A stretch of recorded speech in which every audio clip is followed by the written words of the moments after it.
বর্তমান পৃথিবীতে যেখানে ৮০ বছর বয়স পেরোতেই কষ্ট হয়ে যায়, সেখানে একটি উপজাতির মানুষদের ১৩৫ বছর পর্যন্ত বাঁচার নজির রয়েছে। যেখানে মানুষ যৌবন ধরে রাখতে, বার্ধক্য ঠেকিয়ে রাখতে কোটি কোটি টাকা খরচ করে যাচ্ছে, সেখানে তাদের একজন ৯০ বছর বয়সেও বাবা হওয়ার ক্ষমতা রাখেন। এমনকি একজন ৭০ বছরের মহিলাও অনায়াসে গর্ভবতী হন এবং স্বাভাবিকভাবে বাচ্চা প্রসব করেন। কথাগুলো আপনার কাছে বিস্ময়কর মনে হলেও হুঞ্জা উপজাতির মানুষের কাছে তা একেবারে স্বাভাবিক।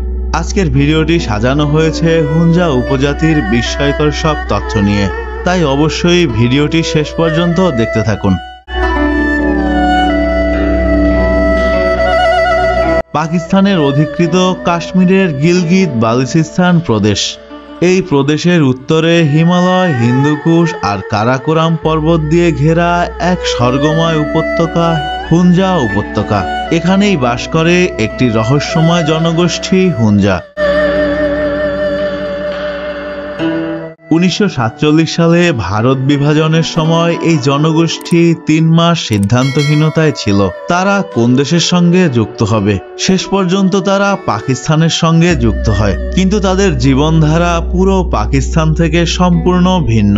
যেখানে সারা পাকিস্তানে গড় আয়ু মাত্র ৬৭ বছর, সেখানে হুঞ্জা উপজাতির গড় আয়ু ১১০ থেকে ১২০ বছর।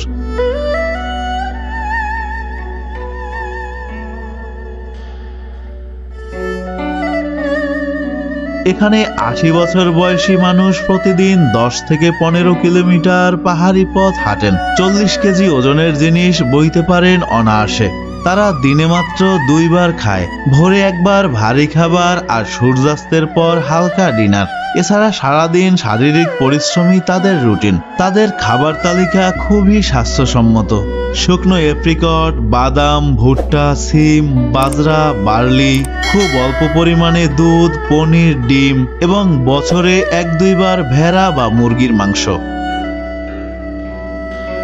তারা খান না তেলে ভাজা খাবার, প্রক্রিয়াজাত খাবার বা কোনো ধরনের ফাস্টফুড। হুঞ্জারা পান করেন তুমরু নামের এক বিশেষ ভেষজ চা, যেটা এক ধরনের অ্যান্টিঅক্সিডেন্টে ভরপুর। হুঞ্জারা হাসি খুশি, উদ্বেগহীন ও শান্ত জীবনযাপন করেন। তাদের জীবনে নেই আধুনিক যান্ত্রিকতার চাপ বা দৌড়ঝাঁপ। প্রতিদিন তারা পাহাড়ে হাঁটেন, নিজ হাতে চাষাবাদ করেন ও সবার সঙ্গে মিশে হাসি খুশি থাকেন। তারা ধ্যান, হাসি তামাশা আর প্রাকৃতিক জীবনকেই বেশি গুরুত্ব দেন। আর এটি এক ধরনের মানসিক নিরাময় যা আমরা শহরবাসী ভুলেই গিয়েছি।